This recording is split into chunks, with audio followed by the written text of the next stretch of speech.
Assalamualaikum warahmatullahi wabarakatuh. Apa kabar teman-teman? Selamat datang dalam video pembelajaran sejarah Indonesia ini. Seperti kata-kata bijak oleh Bung Karno, dalam perjalanan sejarah suatu bangsa, momen-momen sulit sering menguji kesatuan kita.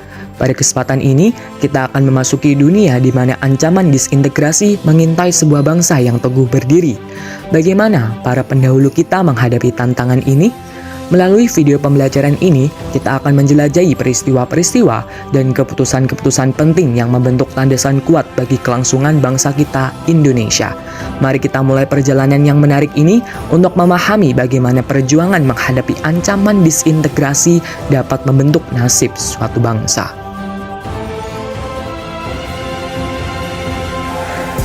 Bab mengenai perjuangan menghadapi ancaman disintegrasi bangsa akan dibagi menjadi dua subbab. Subbab A akan membahas tentang berbagai pergolakan di dalam negeri yang berlangsung dari tahun 1948 hingga 1965 yang kemudian dibagi kembali menjadi 3 topik bahasan. Di antaranya adalah yang pertama, konflik dan pergolakan yang berkait dengan ideologi. Yang kedua, konflik dan pergolakan yang berkait dengan kepentingan. Dan yang terakhir adalah konflik dan pergolakan yang berkait dengan sistem pemerintahan. Kemudian subbab B akan dibahas mengenai bagaimana konflik dapat mendorong terciptanya konsensus suatu pembelajaran yang lebih lanjut dijabarkan dalam keempat topik pembahasan berikut ini. Yang pertama, ada kesadaran terhadap pentingnya integrasi bangsa. Yang kedua, ada teladan para tokoh persatuan. Yang ketiga, ada mewujudkan integrasi melalui seni dan sastra. Dan yang keempat sekaligus yang terakhir adalah perempuan pejuang. Nah, mari kita mulai pembelajaran pada kesempatan kali ini. A. Berbagai pergolakan di dalam negeri yang terjadi di sepanjang tahun 1948 hingga tahun 1965. Nah, topik pembahasan yang pertama yang akan kita bahas adalah konflik dan pergolakan yang berkait dengan ideologi. Akan ada 3 pemberontakan yang terjadi di sini, yaitu yang pertama ada pemberontakan PKI Madiun, yang kedua ada pemberontakan DITII, dan yang terakhir ada pemberontakan G30 SPKI yang begitu populer. Jadi pasti nggak ada yang nggak tahu sama peristiwa ini, karena ini memang sangat terkenal sekali ya. Oke, kita mulai dari yang pertama. Kita akan membahas tentang pemberontakan PKI di Madiun. Nah, di sini sudah kita cantumkan poin-poin utamanya, karena jika dijelaskan secara rinci tidak akan cukup ya di video kali ini. Jadi poin-poin ini silahkan disimak dan saya akan tambahkan penjelasan untuk memperjelas poin-poin ini. Oke, jadi yang pertama adalah latar belakangnya. Suatu peristiwa, terlebih peristiwa-peristiwa penting, peristiwa-peristiwa pergolakan, pemberontakan seperti ini tuh pasti ada latar belakangnya, alasannya. Kenapa kok harus ada peristiwa ini? Kenapa kok peristiwa ini bisa terjadi?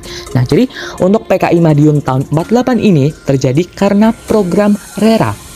Ya, RERA itu apa? Yaitu rekonstruksi dan rasionalisasi angkatan perang yang membuat kader komunis di TNI itu menjadi berkurang begitu. Nah, PKI Madiun ini terjadi di tahun berapa sih? Yaitu di tahun 1948 ya, seperti judulnya tadi, tahun 48. Jadi ya tentunya di tahun itu terjadinya. Tapi untuk spesifiknya yaitu terjadi pada tanggal 18 September di tahun 48 itu tadi. Nah, selanjutnya adalah tujuannya. Nah, jadi suatu pemberontakan itu dilancarkan ya, ada tujuannya pastinya. Nah, untuk PKI Madiun ini adalah alasan utamanya tentu bersifat ideologis ya, seperti judulnya tadi, yaitu pergolakan yang berkait dengan ideologi. Pasti alasan atau tujuannya juga bersifat ideologis, yaitu ingin menjadikan Indonesia itu sebagai negara komunis gitu. Nah, yang kemudian nanti akan berujung pada pembentukan negara Republik Soviet Indonesia yang dideklarasikan gitu oleh PKI tentunya. Dan spesialisasinya adalah Musso yang saat itu menjadi pemimpin gitu. Oke, tadi sudah saya mention satu pemimpinnya yaitu Musso. pemimpin yang lain itu ada yang namanya Amir Syarifuddin yang berasal dari Front Demokrasi Rakyat. Terus yang kedua yang Musso itu tadi yang berasal dari Partai Komunis Indonesia atau PKI. Dan yang terakhir adalah penumpasannya. Nah, ini karena merupakan gerakan separatis, jadi kita harus tumpas. Nah, penumpasannya apa? Yaitu pemerintah melancarkan yang namanya Gerakan Operasi Militer 1 atau GOM 1 yang dipimpin oleh Kolonel Gatot Subroto dan Kolonel Sungkono. Ada dua ya pemimpinnya. Nah, akhirnya PKI Madiun tahun 48 ini berhasil ditumpaskan dan PKI gagal mengambil alih kekuasaan. Yang kedua ada pemberontakan DITII yang merupakan singkatan dari Darul Islam dan Tentara Islam Indonesia. Nah, pemberontakan DITII ini cukup kompleks ya karena tidak terjadi di satu waktu, di satu tempat dan satu pemimpin saja, tapi di berbagai macam tempat, berbagai macam waktu, dan pemimpin yang gak cuma satu. Oleh karena itu, akan sulit untuk kalian mempelajari rentetan peristiwanya secara bertele-tele. Untuk itu, kami sudah membuatkan poin-poinnya supaya kalian mudah untuk belajarnya nanti. Nah, kita mulai dari cikal bakalnya pemberontakan DITI ini, yaitu ada Kartosuwiryo di Jawa Barat. Nah, Kartosuwiryo ini nama pemimpinnya ya, melakukan pemberontakan di Jawa Barat pada tanggal 7 Agustus tahun 1949. Nah, mengapa Kartosuwiryo ini melakukan pemberontakan? Karena tidak puas atas perjanjian Rensil. Perjanjian Rensil emang kenapa nih? Nah, jadi pasukan yang bernama Fisabilillah dan Hizbullah, maksud kami Sabilillah ya, Sabilillah dan Hizbullah ini diharuskan pindah gitu dari Jawa Barat ke Jawa Tengah. Nah, si Kartosuwiryo ini nggak puas gitu, akhirnya melakukan pemberontakan. Tapi tenang aja, pemberontakan ini berhasil ditumpas oleh yang namanya Operasi Militer Baratayuda dengan taktik pagar betis. Nah, tidak sampai di situ saja karena tadi saya bilang pemberontakan ini terlalu kompleks. Lanjutlah ke tokoh yang lain dan di tempat yang lain. Ada Amir Fattah di Jawa Tengah. Pemberontakan ini terjadi pada tanggal 23 Agustus tahun 49, di tahun yang sama ya, di bulan yang sama. Dan ini peristiwanya nggak terjadi, intervalnya tuh nggak lama ya, dari tanggal 7 ke tanggal 23. Nah, jadi untuk alasannya itu karena persamaan ideologi aja. Jadi Amir Fattah ini punya persamaan ideologi sama si Kartosuwiryo, yaitu ingin mendirikan negara Islam gitu. Nah, Amir Fattah akhirnya melakukan pemberontakan tapi berhasil ditumpas juga nih, yaitu dengan operasi militer Gerakan Benteng Negara. Terus berlanjut ke luar Jawa sekarang, yaitu di Makassar yang dipimpin oleh yang namanya Kahar Muzakar tanggal 7 Agustus, tapi ini berlangsung 4 tahun kemudian di tahun 1953. Nah, jadi Kahar Muzakar melakukan pemberontakan di Makassar ini atas alasan Komando Gerilya Sulawesi Selatan atau singkatannya adalah KGSS itu ingin masuk ke APRIS atau Angkatan Perang Republik Indonesia Serikat gitu. Nah, tapi akhirnya pemberontakan ini juga berhasil ditumpas oleh yang namanya Operasi Militer Tumpas ya. Selanjutnya berlanjut ke pulau yang lain di Pulau Sumatera di ujung barat negara kita, yaitu ada di Aceh yang dipimpin oleh Daud Berh. Nah, pemberontakan ini berlangsung tanggal 20 September tahun 53. Nah, ini di tahun yang sama ya. Nah, yaitu penurunan status Aceh dari provinsi menjadi karesidenan di bawah Sumatera Utara itu menjadi alasan si Daud Berh melakukan pemberontakan ini gitu.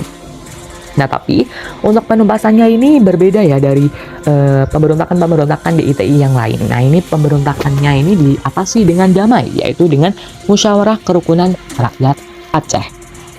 Kemudian yang terakhir, move ke Pulau Kalimantan, ya tepatnya di Kalimantan Selatan. Pemberontakan di ITI dipimpin oleh Ibnu Hajar.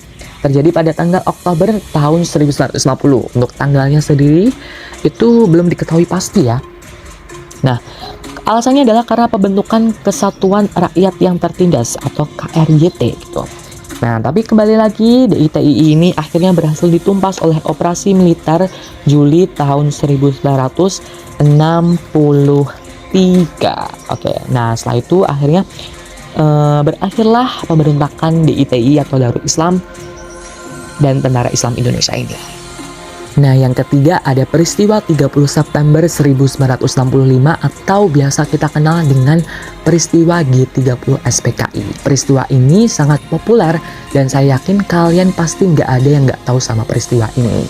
Semua orang Indonesia yang belajar sejarah pasti tahu sama peristiwa ini ya. Karena memang sebegitu pentingnya ya bagi masyarakat Indonesia, sebegitu terkenangnya gitu. Jadi orang Indonesia pasti tahu peristiwa ini gitu.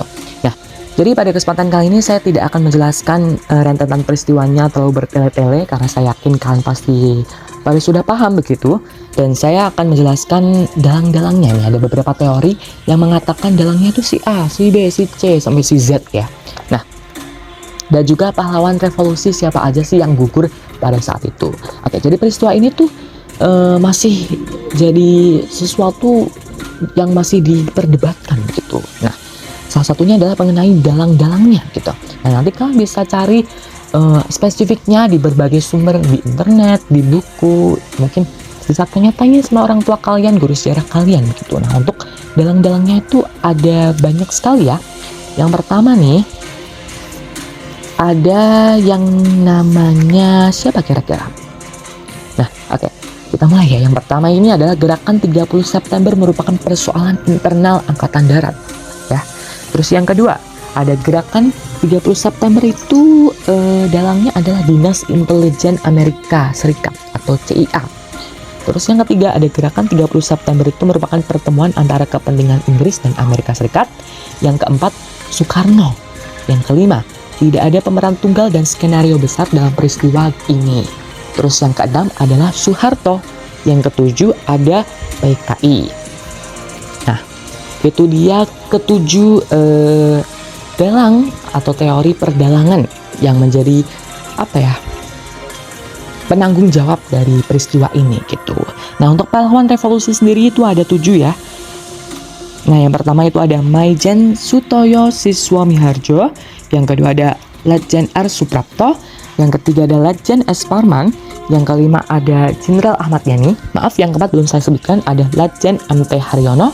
Yang keenam ada Maijen D.I. Panjaitan. Dan yang terakhir adalah Kapten Pierre Tendea. Oke, itu selesai sudah pembahasan kita terkait dengan peristiwa-peristiwa pemberontakan dan pergolakan yang berkait dengan ideologi.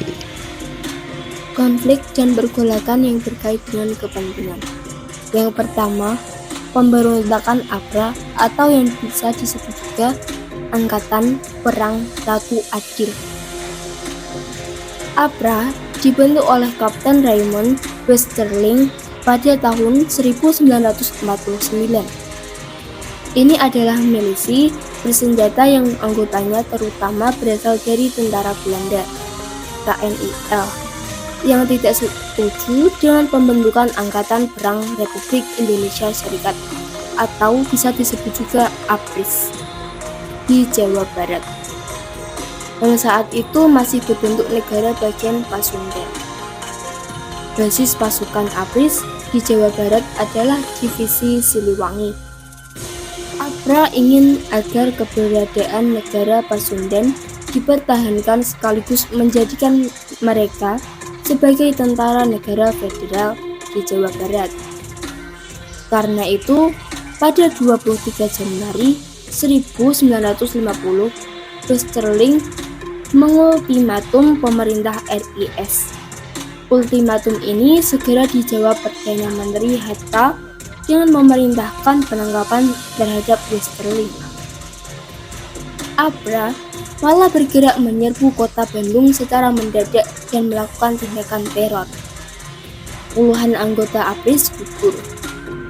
Diketahui pula kemudian kalau APRA bermaksud menyerang Jakarta dan ingin membunuh antara lain Menteri Pertahanan Sultan Hamengkubuwono IX dan Kepala APRIS Kolonel T.B. Simatupang. Namun semua itu akhirnya dapat digagalkan oleh pemerintah. Westerling kemudian melarikan diri ke Belanda. Yang kedua, peristiwa Andi Aziz. Seperti halnya pemberontakan APRA di Bandung, peristiwa Andi Aziz berawal dari tuntutan Kapten Andi Aziz dan pasukannya yang berasal dari KNIL atau pasukan Belanda di Indonesia terhadap pemerintah Indonesia agar hanya mereka yang dijadikan pasukan ABRIS di negara Indonesia Timur atau NIT. Ketika akhirnya tentara Indonesia benar-benar didatangkan ke Sulawesi Selatan dengan tujuan memelihara keamanan. Hal ini menyulut ketidakpuasan di kalangan pasukan Andi Aziz. Ada kekhawatiran dari kalangan tentara KNIL bahwa mereka akan diperlakukan secara diskriminatif oleh pimpinan ABRIS. Pasukan KNIL di bawah pimpinan Andi Aziz ini kemudian bereaksi dengan menduduki beberapa tempat penting, bahkan menawan Panglima Teritorium atau wilayah Indonesia Timur. Pemerintah pun bertindak tegas dengan mengirimkan pasukan ekspedisi di bawah pimpinan Kolonel Alex Kawilarang.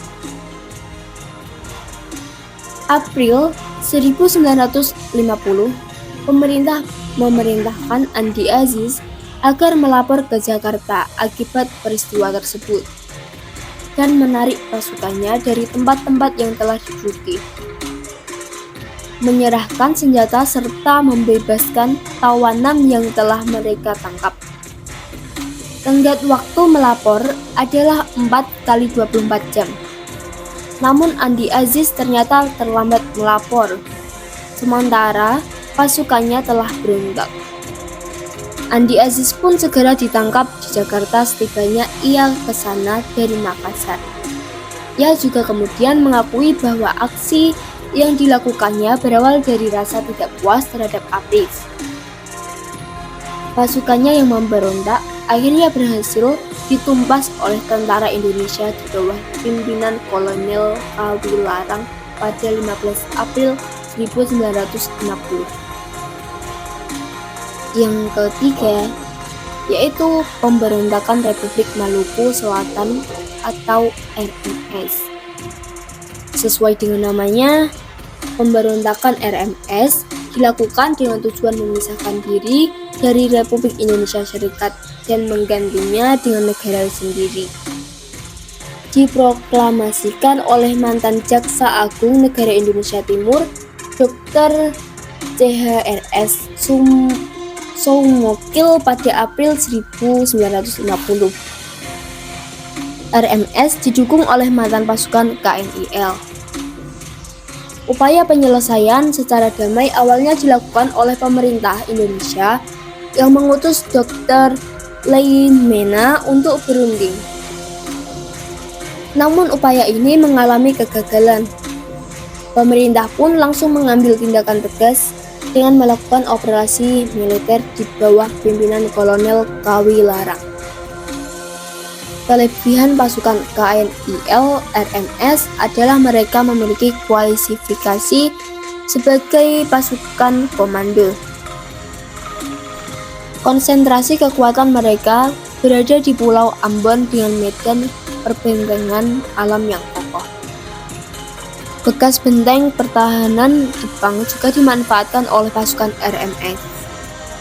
Oleh karena medan yang berat ini, selama peristiwa perebutan Pulau Ambon oleh TNI, terjadi pertempuran frontal dan dahsyat dengan saling bertahan dan menyerang.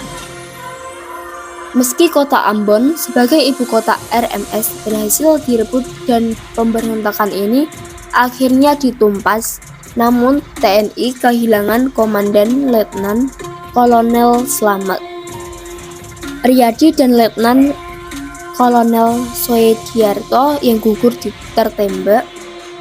Soumokil sendiri awalnya berhasil melarikan diri ke Pulau Seram.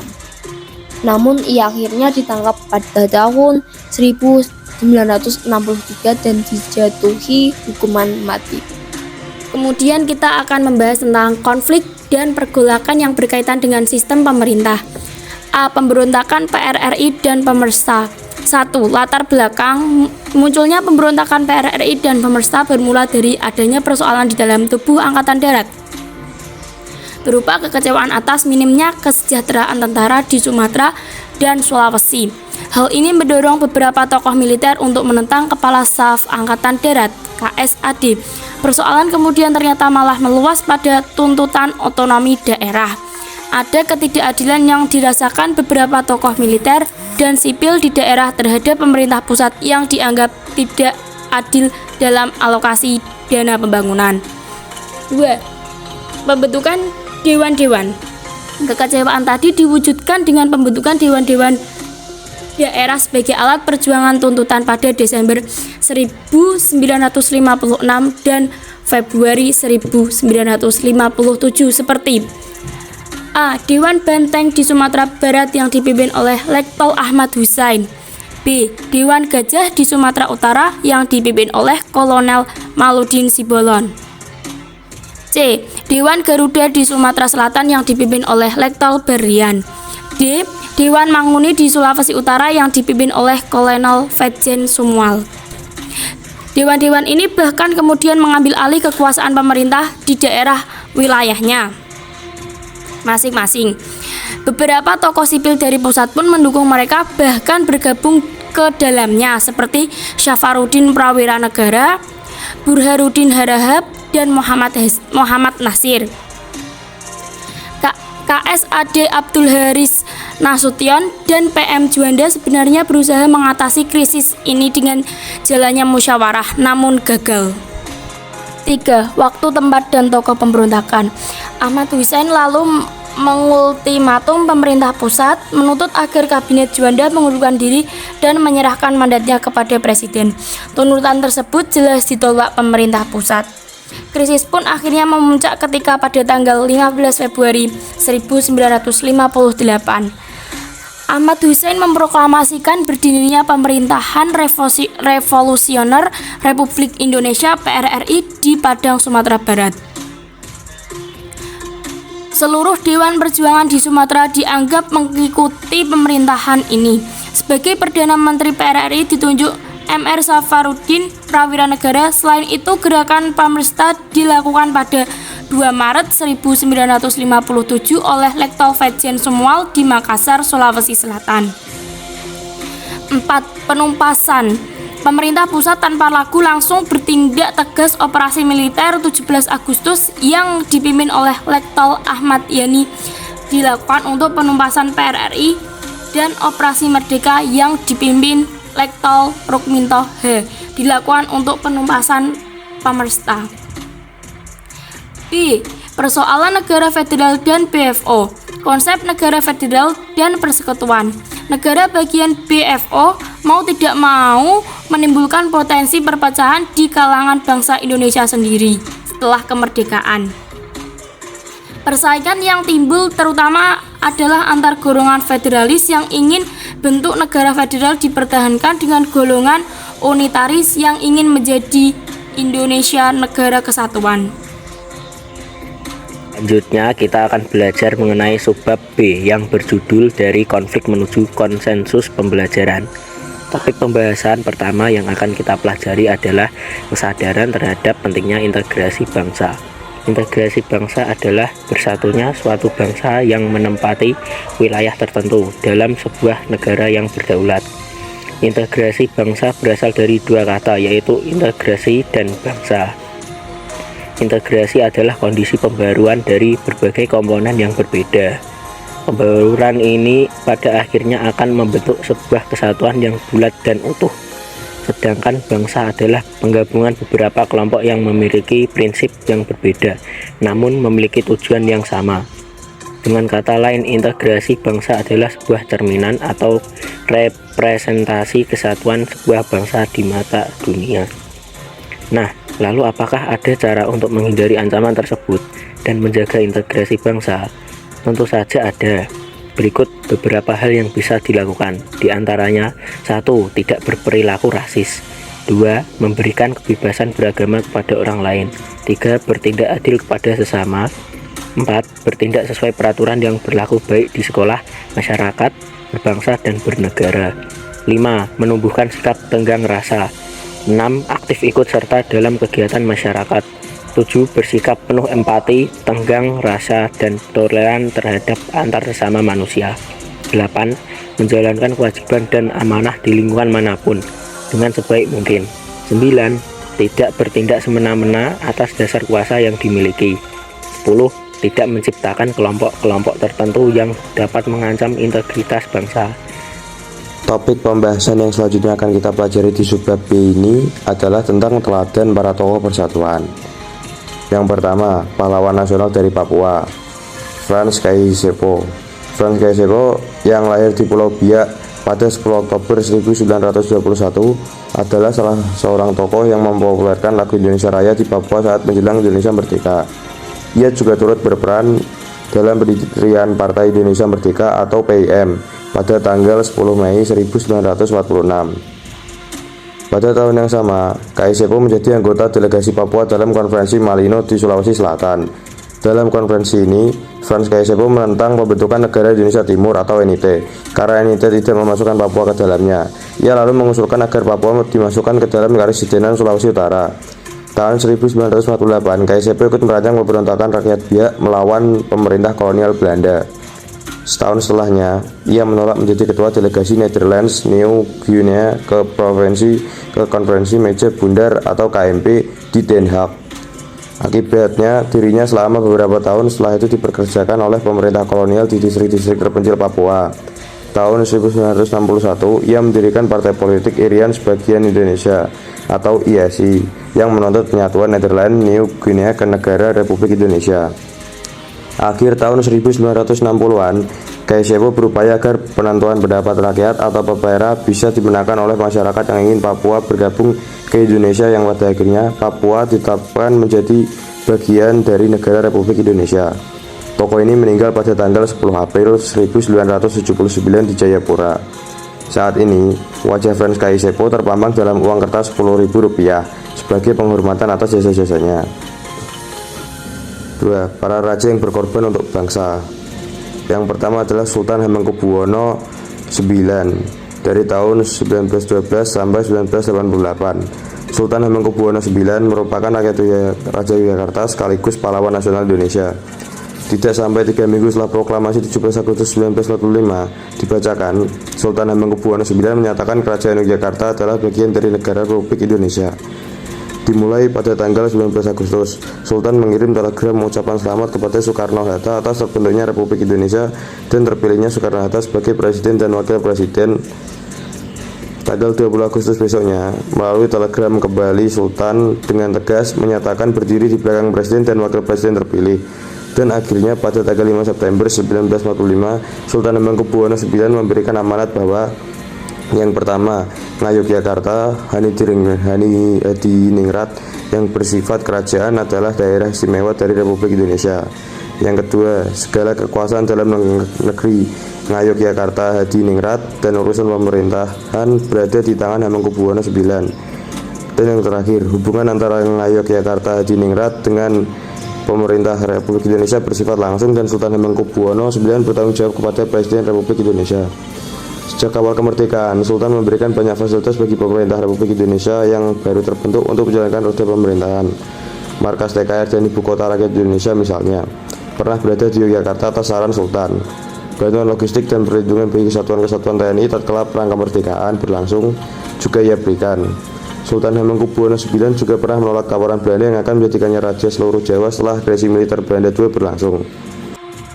Yang ketiga, mewujudkan integrasi melalui seni dan sastra.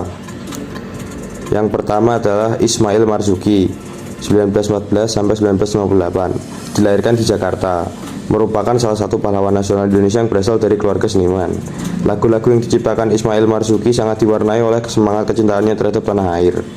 Lagu-lagu Ismail Marzuki yang syarat dengan nilai-nilai perjuangan yang menggugah rasa kecintaan terhadap tanah air dan bangsa antara lain adalah Rayuan Pulau Kelapa tahun 1944, Halo Halo Bandung tahun 1946 yang diciptakan ketika terjadi peristiwa Bandung Lautan Api, Selendang Sutra tahun 1946 yang diciptakan pada saat revolusi kemerdekaan untuk membangkitkan semangat juang pada waktu itu, dan Sepasang Mata Bola 1946 yang menggambarkan harapan rakyat untuk merdeka. Perempuan pejuang Opu Daeng Risaju merupakan seorang tokoh pejuang perempuan yang menjadi pelopor gerakan Partai Serikat Islam yang menentang kolonialisme Belanda waktu itu. Opu Daeng Risaju rela meninggalkan gelar kebangsawaannya serta harus dijebloskan ke dalam penjara selama 3 bulan oleh Belanda dan harus bercerai dengan suaminya yang tidak bisa menerima aktivitasnya. Perlawanan untuk melihat rakyatnya keluar dari cengkraman penjajahan membuat dia rela mengorbankan dirinya. Nama kecil Opu Daeng Risaju adalah Famajah. Ia dilahirkan di Palopo pada tahun 1880.